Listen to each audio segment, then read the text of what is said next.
My name is Prince Mujahid. I'm 34 years old, and on February 26, 2017, I committed an act so evil that it should have destroyed me forever. I was third in line to the Saudi regional throne, raised in strict Wahhabi Islamic tradition.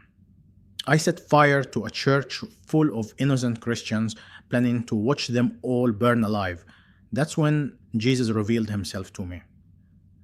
I was born into a world where hatred was disguised as holiness. From the moment I could walk, servants would bow when I entered a room. By age 5, I had my own wing in the royal palace, complete with private tutors who taught me that Christians were the enemies of Allah. My grandfather would sit me on his lap in the evenings, his withered hands holding ancient texts as he told me stories of the Crusades, painting every Christian as a bloodthirsty invader who wanted to destroy Islam. My childhood was a carefully orchestrated indoctrination. Every morning began with prayers that included curses against what my teachers called the infidels. I remember sitting cross legged on Persian rugs worth more than most people's homes, reciting verses that proclaimed Christians as lost souls destined for hellfire. My tutors would smile and pat my head when I showed particular enthusiasm for these declarations of hatred. They told me I was being prepared for holy service. The palace was my universe, and within those walls I was treated like a god in training. Servants would taste my food before I ate it, not for poison, but simply because a prince should never eat anything that hadn't been approved. My clothes were laid out each morning by silent attendants who had been instructed never to make eye contact unless I spoke first. I had everything a child could want, except I was never taught to want anything good. Religious scholars would visit our palace regularly, men with long beards and intense eyes who spoke of jihad as the highest calling. I would hide behind curtains and listen as they discussed strategies for purifying our region of Christian influence. They spoke of converts as diseases that needed to be eliminated before they could spread. These conversations planted seeds in my young mind that would grow into something monstrous. Ask yourself this question: what beliefs were you raised with that you never questioned? For me, questioning Islam or showing any curiosity about Christianity was unthinkable. When I was 12, I once asked my tutor why we hated Christians so much if Allah was supposed to be merciful. The beating I received that day taught me never to ask such questions again. My father made it clear that doubt was not just forbidden, it was dangerous. By my teenage years, the hatred had become natural, like breathing. I genuinely believed that every prayer I said that included curses against Christians was pleasing to Allah. When I turned 18, my father began taking me to closed door meetings with government officials where they discussed the Christian problem in our region. I listened as they planned raids on suspected house churches, and I felt pride swelling in my chest. This was important work, holy work. My education continued at the finest and Islamic universities, but it wasn't education in the way most people understand it. It was systematic programming designed to turn me into a weapon against anything that threatened our version of Islam. Professors would assign us to write papers on why Christianity was a corruption of God's truth. I excelled at these assignments, crafting arguments that painted Jesus as either a false prophet or a good man whose message had been twisted by his followers. When I was 25, my father appointed me to the Regional Security Council. Suddenly, I had access to intelligence reports about underground Christian activities throughout our province. I would stay up late into the night reading these files, memorizing the names and locations of suspected believers. My hatred was no longer just theoretical, it was operational. I had the power to make Christians disappear, and I used it without hesitation. The raids became my specialty. I would personally oversee operations to shut down house churches, always making sure that Christians understood that this was religious justice, not mere politics. I remember the fear in their eyes when our security forces would burst through their doors during prayer meetings. That fear gave me satisfaction because I believed it was righteous fear, the kind that would drive them back to Allah or drive them away entirely. In 2015, I received a report that shattered my sense of religious superiority. There were converts in my own province, Muslims, who had chosen to follow Jesus Christ. The report detailed families, some from prominent backgrounds, who were secretly practicing Christianity. Reading those names felt like being slapped in the face. These people were rejecting Allah, the faith of their fathers, their heritage, their identity, all for what I saw as a dead Jewish carpenter. This personal affront consumed me. Every morning when I woke up, the first thought in my mind was about these traitors living among us. During my daily prayers, I would beg Allah to give me the strength and opportunity to cleanse our land of this infection. I convinced myself that I was experiencing righteous anger, the kind that motivated true servants of God throughout history. The shame I felt was overwhelming. How could this be happening in my region under my watch? My family's honor was at stake. Our religious credibility was being questioned by other royal families who had heard rumors of Christian activity in our territory. I began planning something that would send a clear message to any Muslim considering conversion and any Christian considering missionary activity in our land. I started attending Friday prayers with renewed fervor, listening carefully as radical clerics preached about the need for decisive action against enemies of Islam. After one particularly inflammatory sermon about defending the faith against Western corruption, I approached the cleric privately. I explained my situation and asked for his guidance. His eyes lit up when he realized who I was, and he praised my desire to take direct action. The cleric and I met several more times over the following weeks. He assured me that any action I took against Christians would be blessed by Allah, especially if it prevented more Muslims from converting. He quoted verses about fighting those who opposed Islam and reminded me of historical precedents where violence had been used to protect the faith. By the time our conversations were finished, I was completely convinced that eliminating Christians wasn't just permissible, it was my religious duty.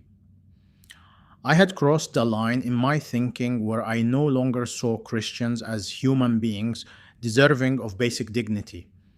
They had become obstacles to God's will, infections that needed to be removed to protect the health of our Islamic society. The prince who had once been spoiled and pampered had transformed into something far more dangerous, a true believer convinced that murder was worship. The intelligence reports crossed my desk on a Tuesday morning in February 2017. A small Christian congregation was meeting regularly in a converted warehouse on the outskirts of Riyadh. The file contained photographs, schedules, and even the names of regular attendees. 40 believers gathering every Wednesday evening for what they called worship, but what I saw as treason against Allah. The location was perfect for what I had in mind: isolated, with limited escape routes, and far enough from main roads that screams would go unheard. I spent 3 weeks conducting personal surveillance, something no prince should ever have to do, but this was too important to delegate. Every Wednesday evening, I would park my black Mercedes across the street and watch through binoculars as families arrived for their meeting. children holding their mothers' hands, elderly couples walking slowly but deliberately, young men and women who should have been in mosques, but instead chose to follow a false god. Watching them sing, pray, and read their Bible made me physically sick. How could they be so deceived? The warehouse itself was a simple concrete building with two main entrances and several windows high up on the walls. During my surveillance, I noticed they always locked the front door once the service began, probably to prevent raids like the ones I had conducted before. The back exit led to an alley that could easily be blocked. In my twisted planning, I saw these security measures as advantages. They were inadvertently helping me trap them inside when the time came. I began consulting with the radical cleric who had encouraged my violent intentions. During our private meetings in his study, surrounded by religious texts that he twisted to support murder, he assured me that what I was planning would guarantee my place in paradise. He told me that every Christian who died by my hand would be counted as a victory for Islam. These conversations weren't just religious counseling. They were sessions designed to eliminate any remaining traces of conscience I might have had. The cleric gave me specific prayers to recite before, during, and after the attack. He explained that this would sanctify my actions and ensure Allah's blessing on my mission. I practiced these prayers daily, feeling my heart growing harder with each recitation. By the time February arrived, I could speak these words of hatred without any emotional response at all. They had become as natural as breathing. My preparation became methodical and thorough. I purchased several containers of gasoline from different stations across the city, always paying cash and never buying more than 2 containers at a time. I acquired matches, accelerant, and even studied fire patterns to ensure maximum devastation. The prince, who had once been served every meal on golden plates, was now planning mass murder with the precision of a military operation. I chose February 26th specifically because it fell on a Wednesday, their regular meeting night, and it coincided with a minor Saudi religious holiday celebrating the victory of early Muslims over Christian crusaders. The symbolism felt perfect to my warped mind. I would be recreating a historical triumph, cleansing our land, just as our ancestors had done centuries before. Have you ever been so convinced you were right that you couldn't see how wrong you were? That was my mental state during those final weeks of planning. Every day that passed without action felt like a betrayal of my faith and my family's honor. I became obsessed with carrying out what I believed was God's will, studying the warehouse layout until I could navigate it with my eyes closed. The night before the attack, I performed ritual purification according to Islamic customs, the same cleansing that pilgrims do before making the Hajj to Mecca. I prayed for hours, asking Allah to strengthen my resolve and guide my actions. I even fasted all day, believing that spiritual discipline would make me a more effective instrument of divine justice. Looking back, it horrifies me how thoroughly I had corrupted genuine religious practices to support evil. February 26 arrived with clear skies and mild temperatures.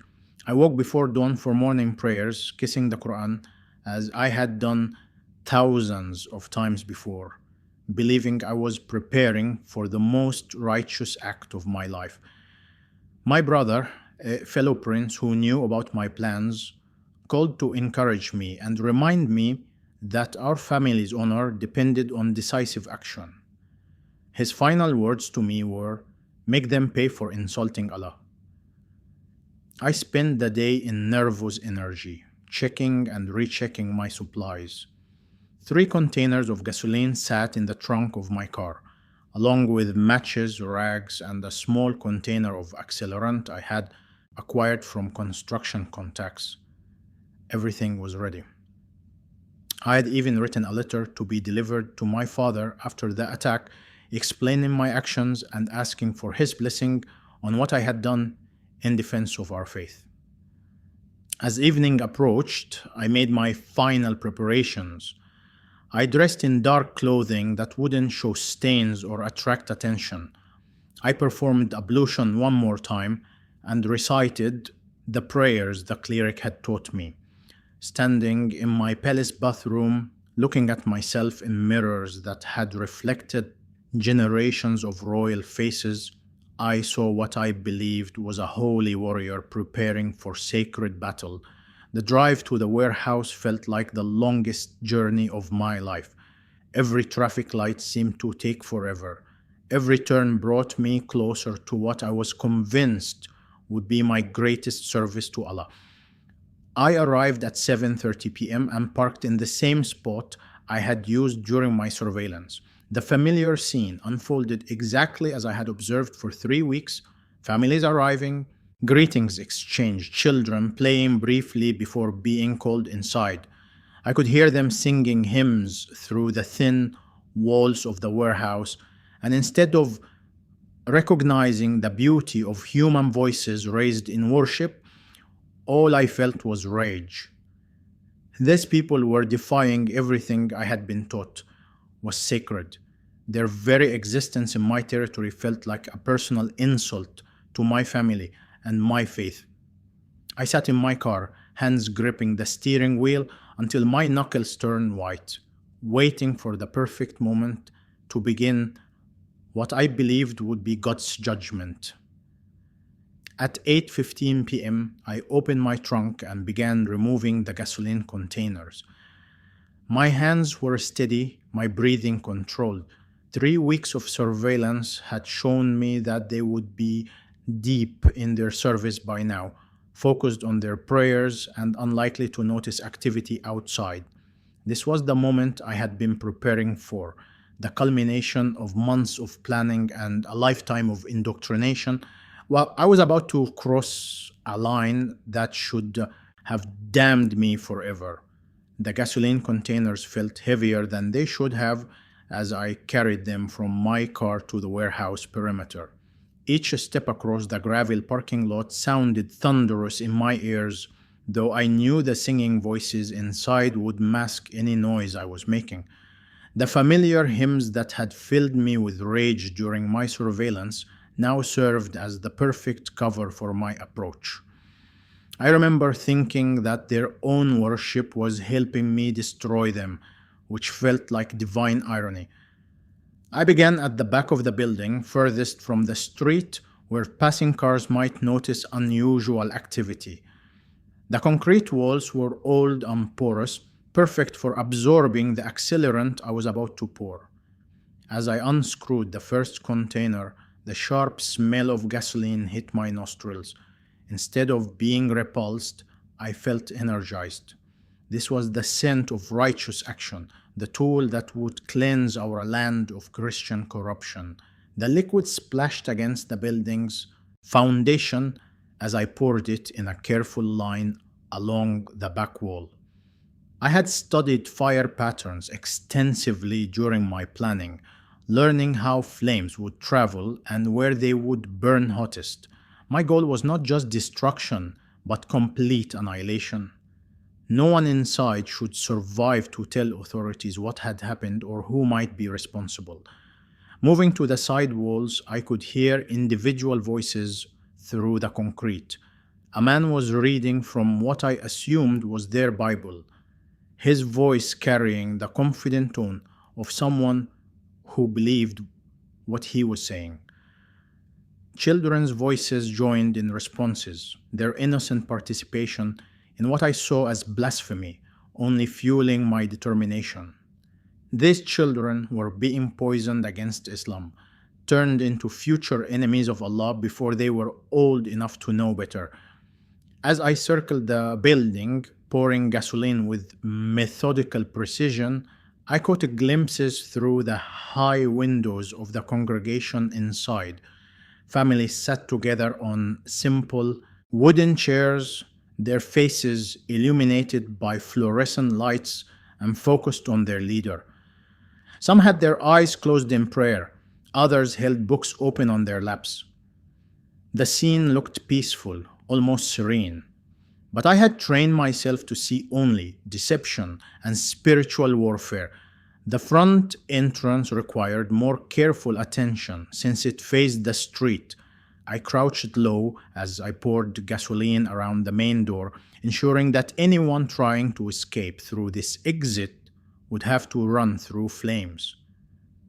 The metal door handle was cold against my palm as I tested it, confirming that they had indeed locked themselves inside.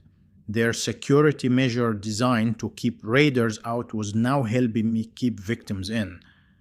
I saved the most gasoline for the area around the windows, knowing that people would naturally try to escape through any opening they could find.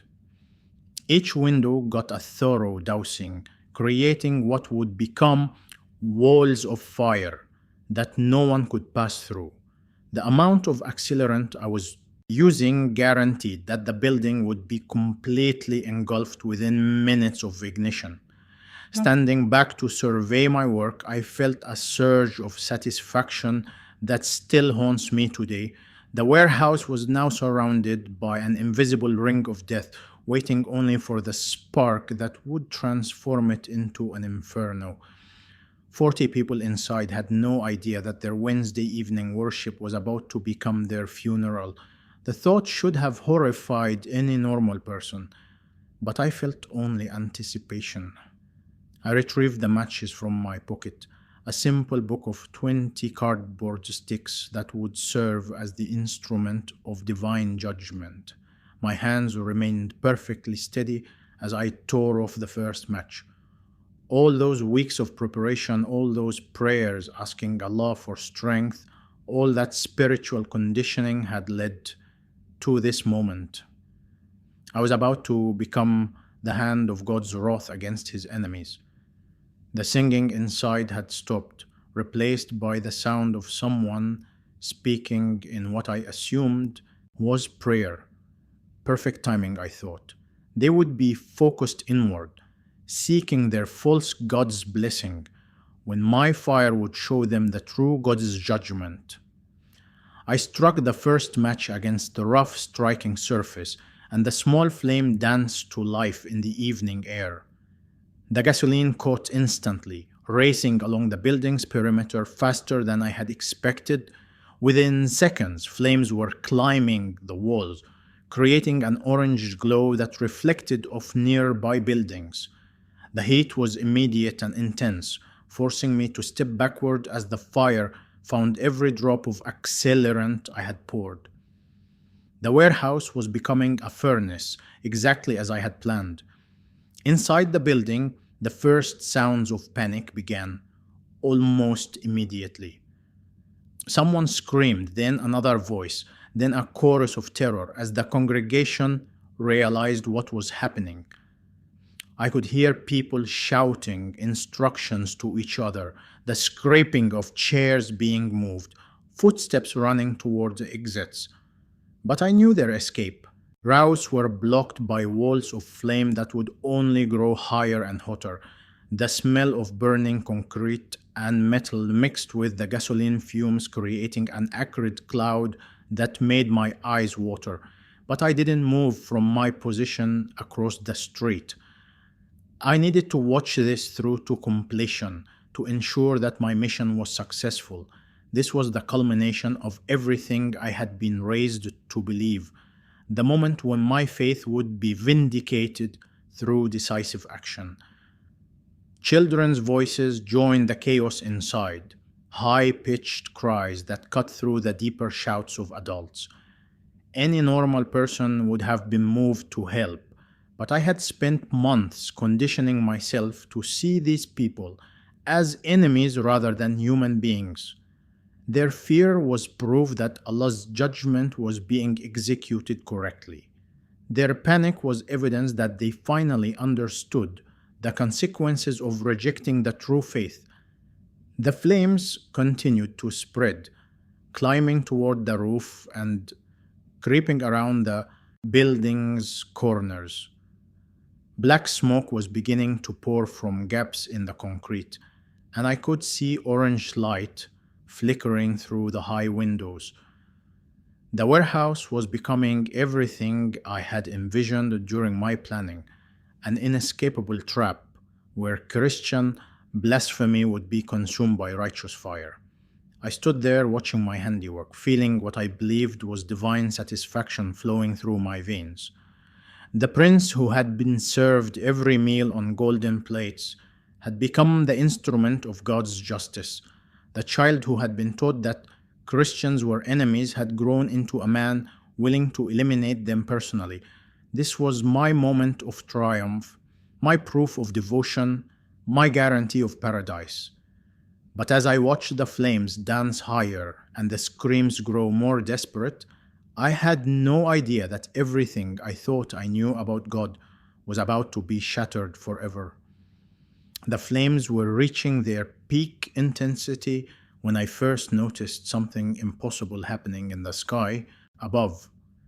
What had been a perfectly clear evening, with stars beginning to appear in the darkness, suddenly began to change.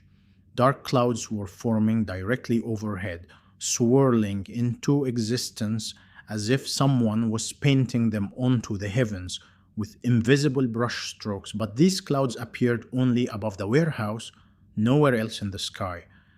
I looked around frantically, trying to understand what I was seeing.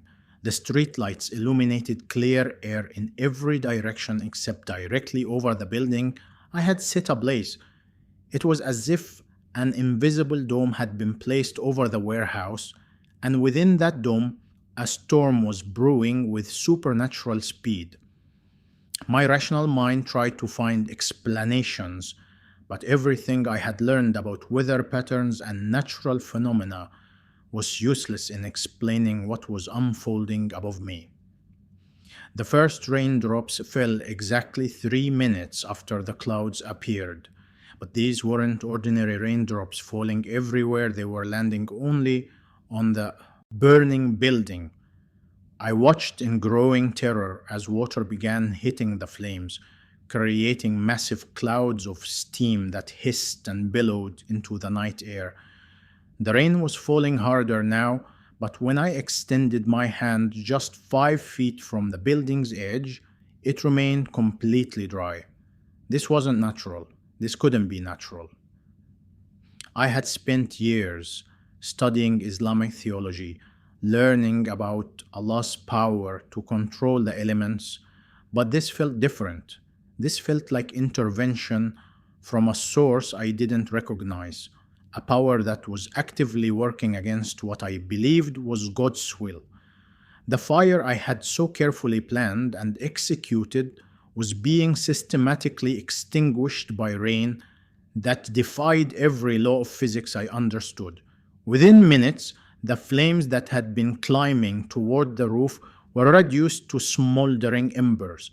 The gasoline that should have burned for hours was being washed away by torrential rain that fell only within the precise boundaries of the warehouse property. Steam rose from every surface as water met fire, creating an eerie fog that obscured my view of the building but couldn't hide the sound of the flames dying. Inside the warehouse, the screams of panic were changing to cries of amazement. I could hear people shouting in wonder rather than terror, their voices carrying disbelief and what sounded like gratitude. They were beginning to realize that something miraculous was happening, that they were being saved by forces beyond human understanding. But I was experiencing the opposite revelation. Everything I believed about divine approval for my actions was being challenged by this impossible weather. The temperature around me dropped suddenly, despite the heat that should have been radiating from the fire. I was standing perhaps 30 feet from a building that had been an inferno moments before, but I felt cold in a way that penetrated deeper than my skin. It was the kind of cold that comes from the inside out, as if my very soul was being chilled by proximity to something I couldn't comprehend.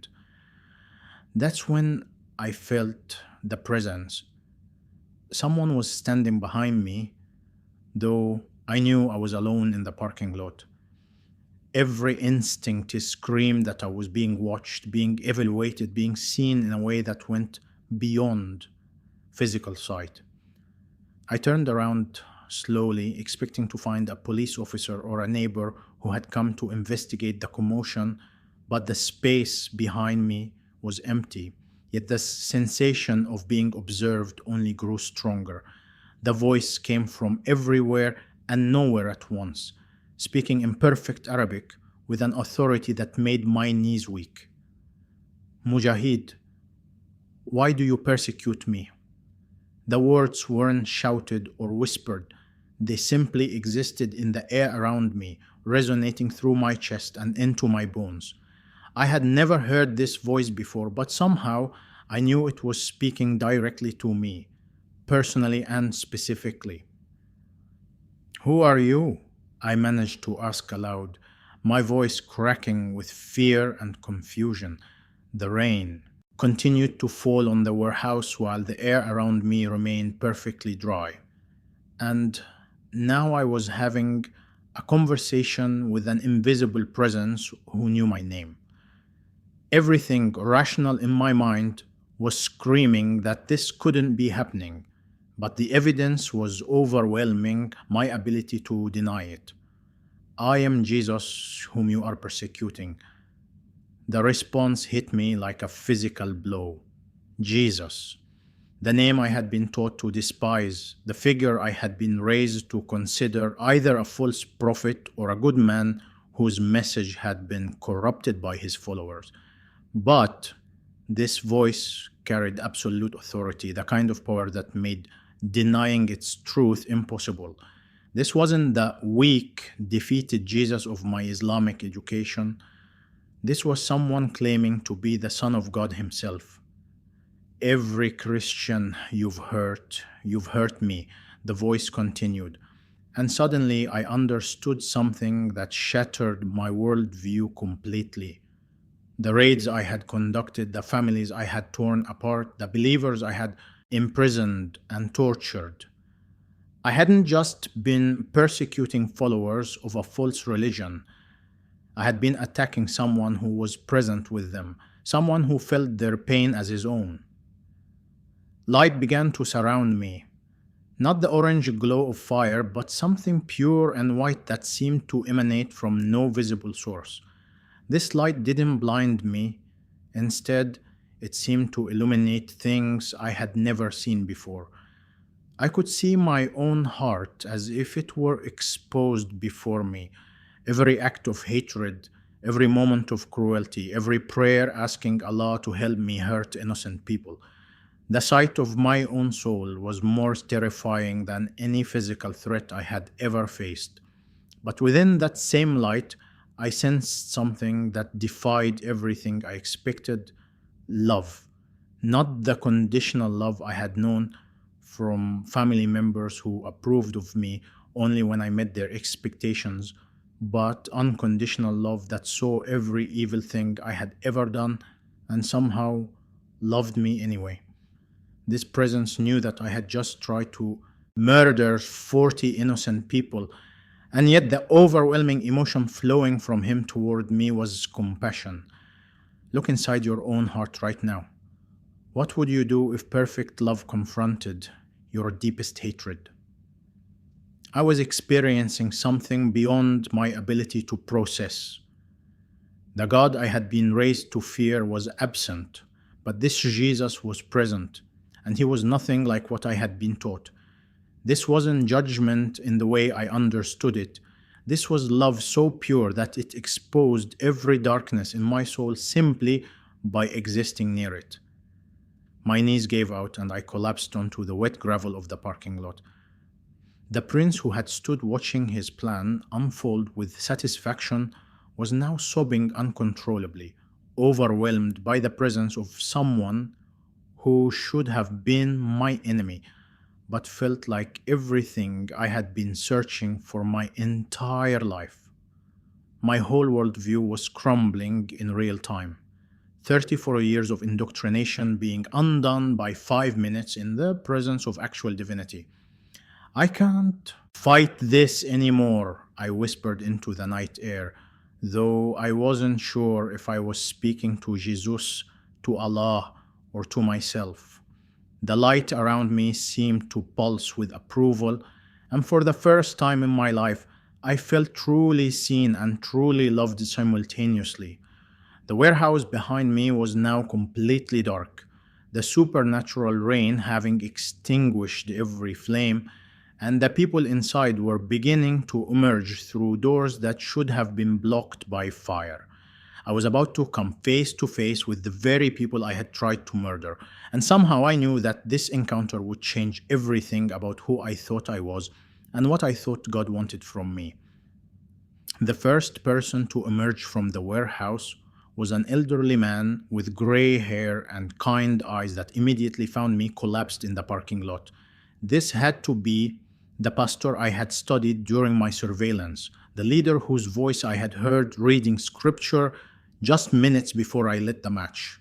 He should have been calling for police or demanding answers about who had tried to murder his congregation. Instead, he walked directly toward me with an expression of concern rather than anger. Behind him came others, families with children clinging to their parents, young couples supporting elderly members, everyone moving slowly and looking around in amazement at the steam still rising from the building's walls. Their clothes were damp, but they were unharmed, and their faces showed wonder rather than the terror I had expected. They had just experienced a miracle that saved their lives, but they were looking at me, their would-be killer, with something that looked disturbingly like compassion. "Are you hurt?" the pastor asked as he knelt beside me on the gravel. I was still soaked from the supernatural rain that had fallen only on the warehouse, my expensive clothes ruined and my face streaked with tears. The gasoline containers lay scattered around us like evidence of my crime, and the smell of accelerant still clung to my hands and clothing. There was no doubt about what I had attempted to do, yet this man's first concern was my well-being. I tried to speak, but could only manage broken sobs. The emotional weight of what had just happened, the encounter with Jesus, the realization that everything I believed was wrong, it was crushing my ability to form coherent thoughts. These people should have been demanding justice, calling authorities, seeking revenge for the attempt on their lives. Instead, several members of the congregation were gathering around me with expressions of genuine concern. "I tried to kill you," I finally managed to say, the words coming out in a whisper that carried all the horror of my realization. "I poured gasoline around your building. I lit the fire. I wanted you all to die." The confession tumbled out of me because I couldn't bear the kindness in their faces when they didn't understand who I really was. They needed to know that they were showing mercy to someone who deserved none. The pastor's expression didn't change, though I saw tears forming in his eyes. "We know," he said simply. "We could smell the gasoline when the rain started. We saw the scorch marks on the walls when we came outside. But God saved us, and God brought you to us too." His words made no sense to my understanding of justice and punishment, but they carried a truth that I felt in my bones, even though my mind couldn't process it. Other congregation members began speaking softly among themselves, and I caught fragments of their conversations. They were talking about prayer, about forgiveness, about how God must have a plan, even in this attack on their lives. No one was expressing hatred toward me or calling for my arrest. Instead, they seemed to be trying to understand what God wanted them to do next, how to respond to someone who had just attempted mass murder against them. Jesus died for you too, the pastor said. And those 5 words completed the demolition of everything I thought I knew about religion, justice, and human nature. In Islam, I had been taught about a God of judgment who demanded payment for sins. But this man was telling me about a God who had already paid the price for even the worst sins imaginable, including attempted murder of his own people. They helped me to my feet and, incredibly, invited me inside the warehouse I had just tried to turn into their tomb. The interior still smelled of smoke and moisture, and I could see the water damage on the walls where the supernatural rain had poured through gaps in the concrete. The chairs were arranged in neat rows, Bibles still open on some seats where people had been raiding when my fire forced them to flee. This was the scene of my greatest sin, and they were welcoming me into it as if I belonged there. The pastor brought me a towel and a cup of water, simple acts of hospitality that felt like gestures from another universe. As I dried my face and tried to steady my breathing, he sat beside me and began to tell me about Jesus Christ. Not the weak figure I had been taught to despise, but the Son of God who had come to earth specifically to save people like me, people whose sins seemed unforgivable. I was raised to hate Christians, I told him, needing him to understand the depth of my indoctrination. From childhood, I was taught that you were enemies of God. I genuinely believed that killing you would please Allah and guarantee my place in paradise. The words felt strange in my mouth because speaking them aloud forced me to confront how thoroughly I had been deceived about the nature of God and the value of human life. Over the following weeks, I began meeting with the pastor in secret, usually in his small apartment across the city. These weren't formal religious instruction sessions, but conversations between two men trying to understand what God was doing in an impossible situation. He would read passages from the Bible while I asked questions that probably sounded elementary to someone who had grown up in the Christian faith. The concept of grace was the hardest thing for me to grasp. I had spent my entire life trying to earn God's approval through religious performance, believing that my devotion had to be proven through actions against his enemies. But this pastor explained that Jesus had already done everything necessary to reconcile me to God, that my acceptance didn't depend on my past actions or future performance, but on simply receiving a gift I could never deserve. So I'm asking you, just as a prince would ask another ruler, what throne are you unwilling to give up for Jesus? For me, it was the throne of religious pride, the position of being special because of my family heritage, and my zealous defense of Islam. Learning that God loved me not because I was a prince or because I was religiously devoted, but simply because he had chosen to love me, was both humbling and liberating. 3 months after the attack, I was alone in my palace bedroom reading the Gospel of John when everything finally clicked into place. The verse about God loving the world so much that he gave his only Son so that whoever believes in him would not perish but have eternal life suddenly made perfect sense. I knelt on the same prayer rug where I had asked Allah to help me murder Christians, and this time I asked Jesus Christ to forgive my sins and become the Lord of my life. The change was immediate and unmistakable. I felt my heart of stone become flesh, exactly as the Bible described it. The hatred that had consumed me for decades was replaced by love for the very people I had been trying to destroy. The fear of God that had motivated my violence was replaced by reverence for a God who had saved me from myself. I was still Prince Mujahid, but I was also something entirely new. A month later, the pastor baptized me in a secret ceremony in his apartment bathroom. As I went under that water, I felt like I was drowning the old mujahid who had lived for hatred and violence. When I came up, I was gasping not just for air but for the new life that Jesus had promised to everyone who follows him. The congregation members who witnessed my baptism were the same people I had tried to kill, and they were weeping with joy over my salvation. 7 months after my conversion, I knew I could no longer live a double life. The secret meeting with the pastor, the hidden Bible reading, the internal transformation that was becoming impossible to conceal, it was all building toward a moment of truth that terrified me more than facing the fires of hell. I had to tell my family that their future king had become a follower of Jesus Christ.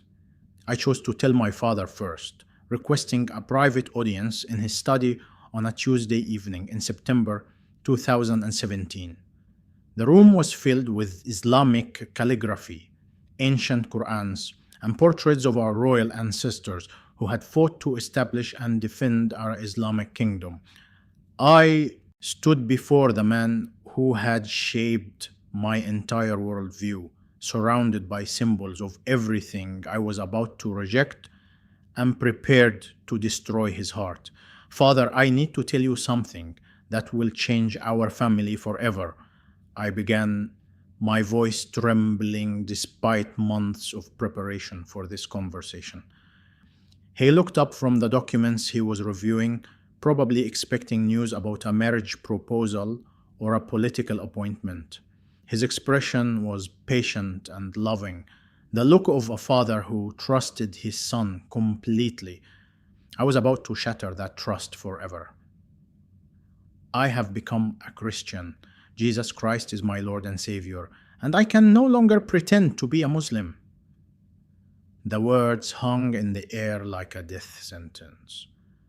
My father's face went through a series of expressions in slow motion: confusion, disbelief, horror, and finally a rage so pure it seemed to change his physical appearance. The loving father disappeared, replaced by a religious zealot who saw his own son as a traitor to everything sacred. "You are dead to me," he said, with a voice so cold it made me step backward.